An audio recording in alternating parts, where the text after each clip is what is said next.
Nebel unter Wasser.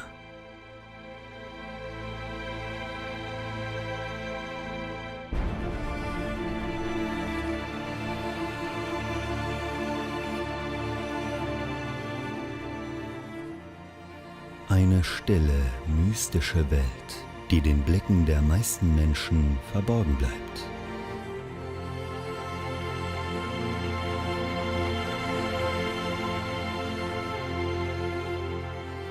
Kaum zu glauben, dass man diesen gespenstischen Ort nicht in weiter Ferne, sondern praktisch vor unserer Haustüre findet.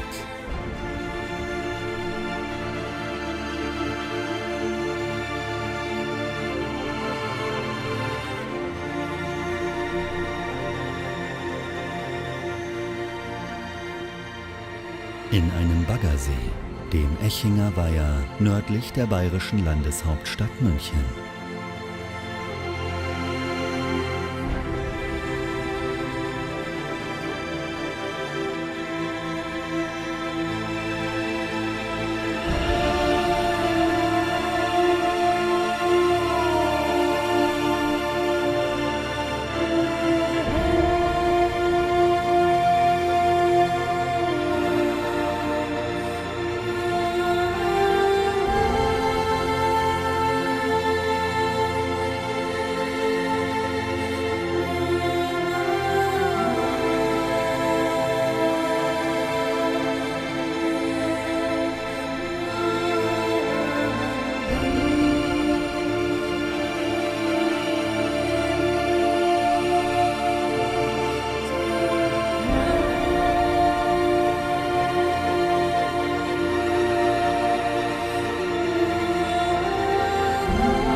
Entstanden während des Baus der Autobahn A9 Mitte der 60er Jahre, liegt er seitdem eingekeilt zwischen dem lärmenden Autobahnkreuz der A92 und A9 und landwirtschaftlich intensiv genutzten Feldern.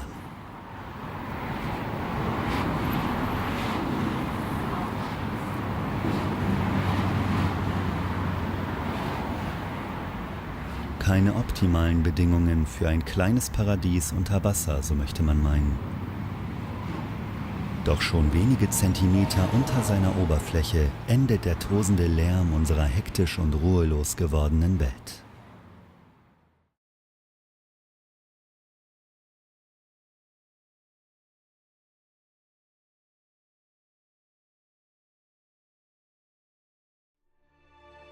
Anders als seine Lage vermuten ließe, verfügt der Echinger Weiher über relativ klares, nitratarmes Wasser mit einer vitalen Flora und Fauna.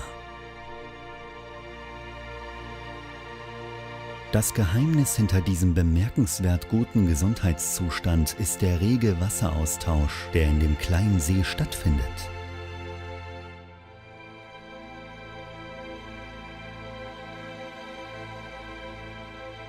Als Grundwasserweiher verfügt er über einen stetigen Zustrom an kaltem Wasser, das in seinen Senken aus dem Boden quillt. Dabei wirbelt das Wasser kleinste Partikel vom Grund auf.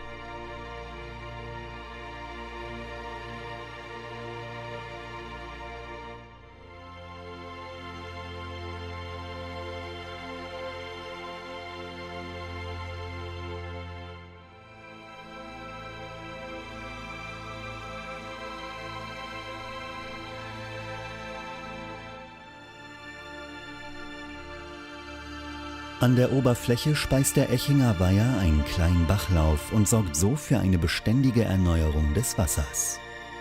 Mit Temperaturen, die auch an heißesten Tagen im Sommer an der Oberfläche nur selten 14 Grad überschreiten, ist der Echinger Weiher ein eher kühles Gewässer.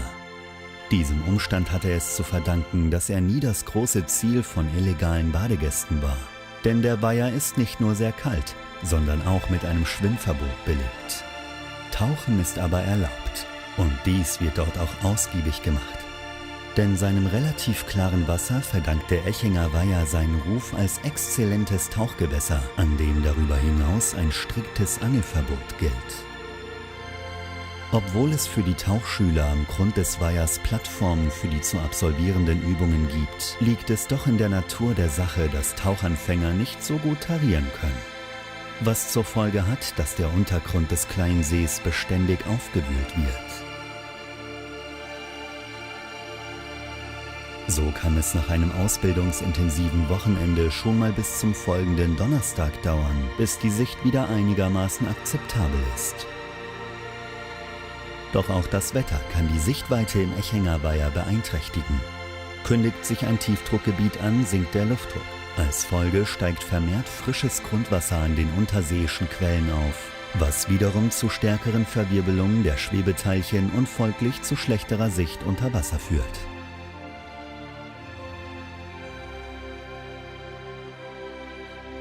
Im Frühling ist der Weiher voller Kaulquappen. Zu Hunderten schwirren sie durch das Wasser, immer auf der Suche nach etwas Nahrung.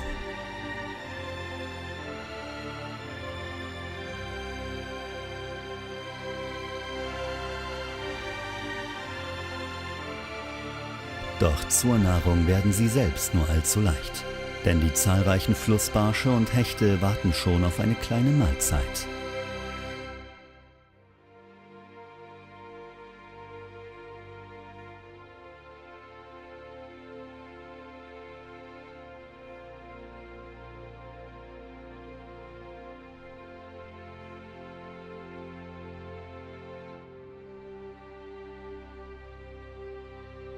Zwischen den Wasserpflanzen der Uferzone lässt der dort zu findende Fischlaich auf großen Nachwuchs bei den Flussbarschen hoffen.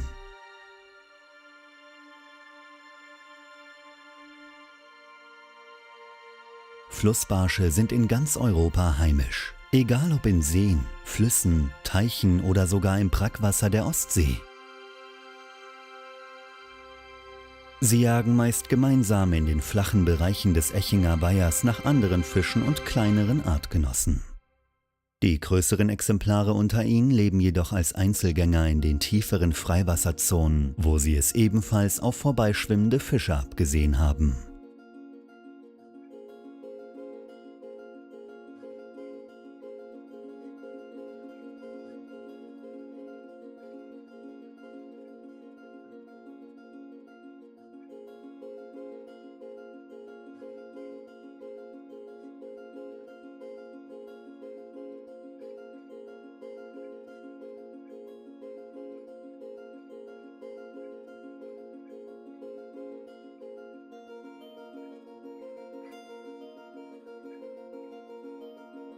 Die Stars in der Manege des nur 100 x 250 Meter großen und maximal 9 Meter tiefen Echinger Weihers sind aber die imposanten Hechte.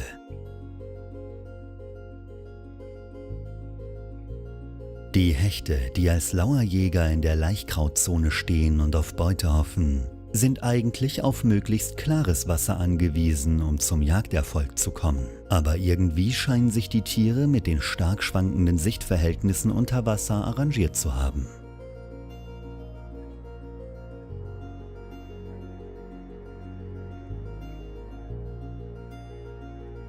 Denn über einen Mangel an großen und kleinen Hechten kann sich der Echinger, wie er auch liebevoll genannt wird, sicherlich nicht beklagen. Hechte haben einen langgestreckten und seitlich leicht abgeflachten Körper. Der relativ lange Kopf hat ein oberständiges Maul, das ein wenig an einen Entenschnabel erinnert. Sein Körperbau ähnelt dem im Meer vorkommenden Barracuda. Die Rücken- und Afterflossen sind bei beiden Tieren weit nach hinten verlagert und ermöglichen dadurch blitzartige Beschleunigungsmanöver. Die Durchschnittsgröße der Hechte liegt bei 50 bis 100 cm. Längen bis 150 cm sind aber durchaus möglich. Wobei, wie so oft bei den Fischen, die Männchen mit maximal 90 cm deutlich kleiner bleiben als die Weibchen.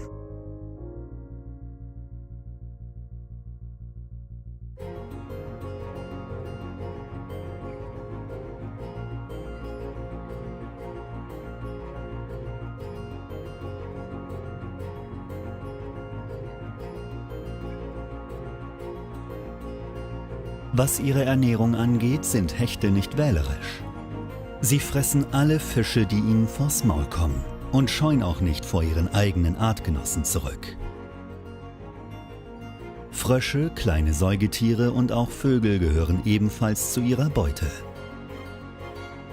Vielleicht ist die relativ große Zahl der Hechte ja auch der Grund, weshalb es keinerlei Enten am Echinger Weiher gibt. Hechte sind selten scheu gegenüber Besuchern. Besonders die größeren Exemplare verfügen über ein ausgeprägtes Selbstbewusstsein.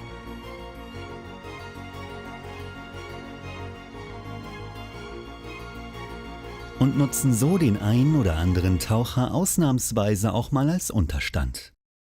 Natürlich nur, wenn dieser sich auch zu benehmen weiß und ähnlich dem Hecht auf der Lauer liegt.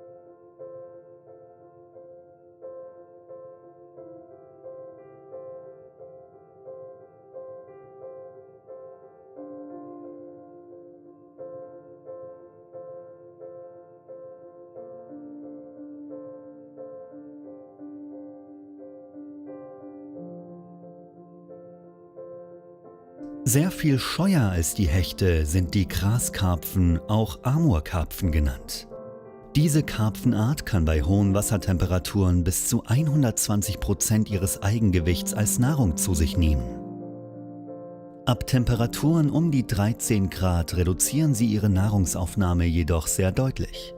Ein Glück für das Laichkraut im oft kalten Echinger Weiher. Denn in den 60er Jahren wurden Graskarpfen im großen Stil von China nach Europa eingeführt, um viele unserer heimischen Gewässer zu entkrauten. Was sie leider auch sehr erfolgreich getan haben. Mit der Folge, dass viele einheimische Arten keine Laichplätze mehr fanden.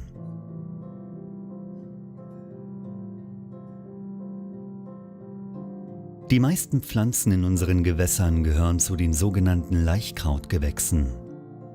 Diese haben mit Algen oder Seegras nichts zu tun. Im Gegensatz zu Landpflanzen haben Wasserpflanzen kein Stützgewebe in ihren Stängeln. Wenn sie aus dem Wasser genommen werden, fallen sie in sich zusammen. Im Wasser stehen diese Pflanzen aber aufrecht und folgen den Wasserbewegungen, ohne dabei abzubrechen. Wasserpflanzen brauchen keinen Verdunstungsschutz wie Landpflanzen. Ihre Blätter sind daher viel weicher und dünner als die von Landpflanzen. Dies ermöglicht eine sehr gute Nährstoffaufnahme direkt aus dem Wasser. Die Wurzeln dienen bei Wasserpflanzen in erster Linie der Verankerung am Boden.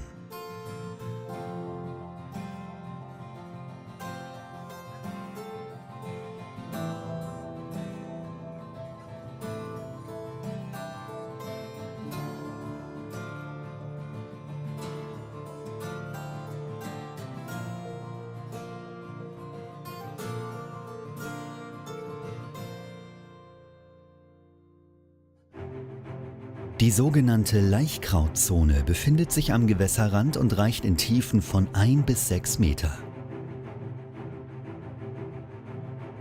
Hier lauern die großen Hechte auf Beute.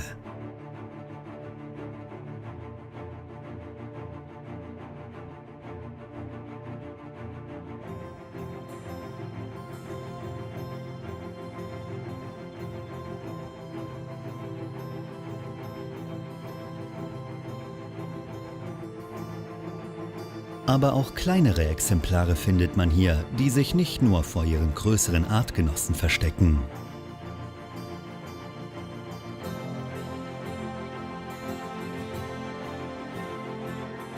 Auch kleine und große Flussbarsche lieben es, zwischen den Pflanzen umherzuschwimmen.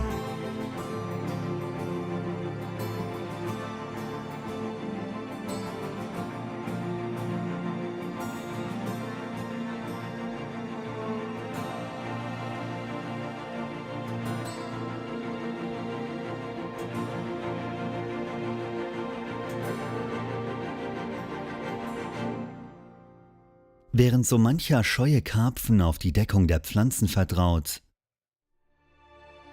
oder diese auch kurzsträflich vernachlässigt.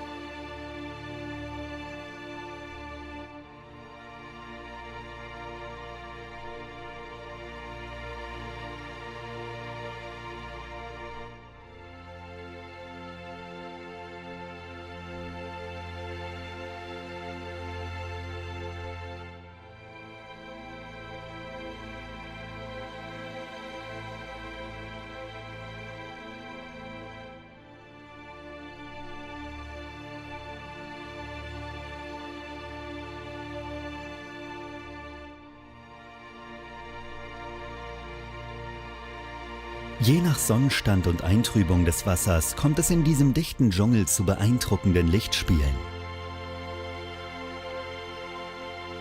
So entschädigt der Anblick dieser bunt schillernden Pflanzenwelt an so manchem Tag für das wieder mal viel zu trübe Wasser.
An einigen Stellen im Echinger Weiher erstreckt sich das, was man leicht für eine Art Seegraswiese halten könnte.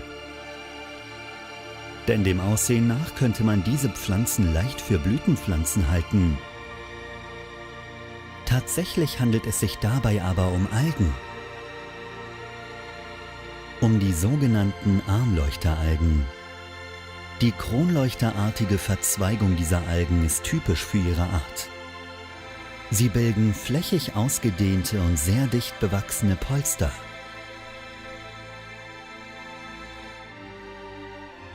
An der Basis dieser kissenartigen Flächen am Grund sterben viele Algenteile ab.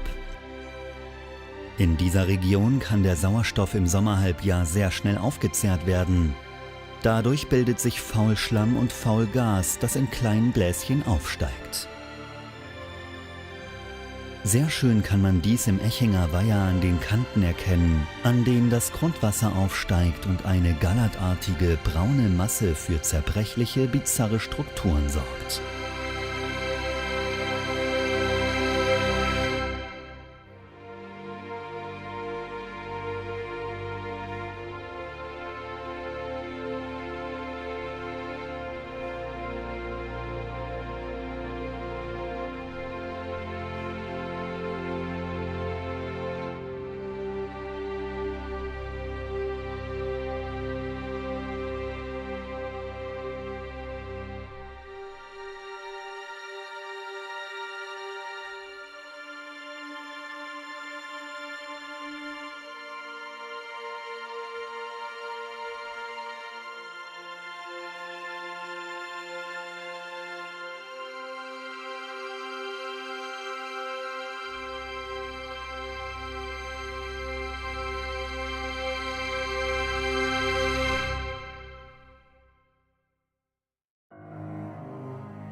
Das ganze Sommerhalbjahr über finden sich zahlreiche Fischschwärme im Uferbereich.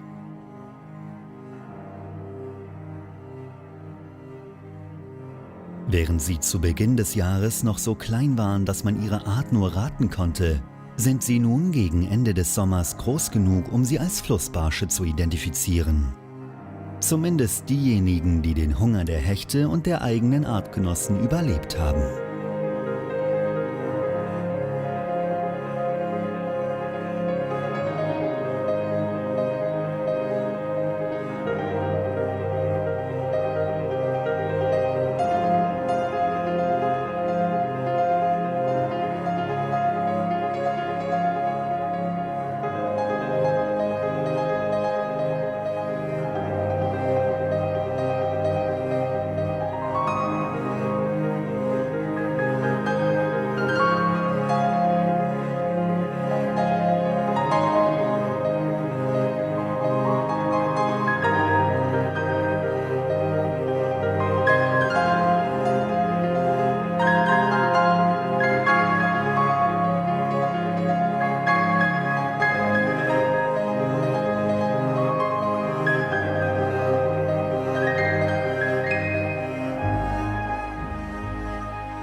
Es wäre schön, wenn es mehr Baggerseen wie den Echinger Weiher geben würde. Gewässer also, die nicht von der umliegenden industriellen Landwirtschaft kaputtgedüngt wurden. Oder die in den vergangenen Jahrzehnten durch oft vielleicht gut gemeinte, aber grundsätzlich falsche Maßnahmen ihres natürlichen Potenzials beraubt wurden. Denn obwohl nichts natürlich ist in diesen Weihern, nicht die Art und Weise, wie sie entstanden sind und auch nicht die Anzahl der in ihr lebenden Arten, nichts davon also dem entspricht, was Wildnis einst war, sind diese Baggerseen und Weiher aber dennoch ein sehenswerter, lehrreicher und erhaltenswerter Teil unserer heimischen Natur, der für die allermeisten Menschen allerdings völlig im Verborgenen liegt.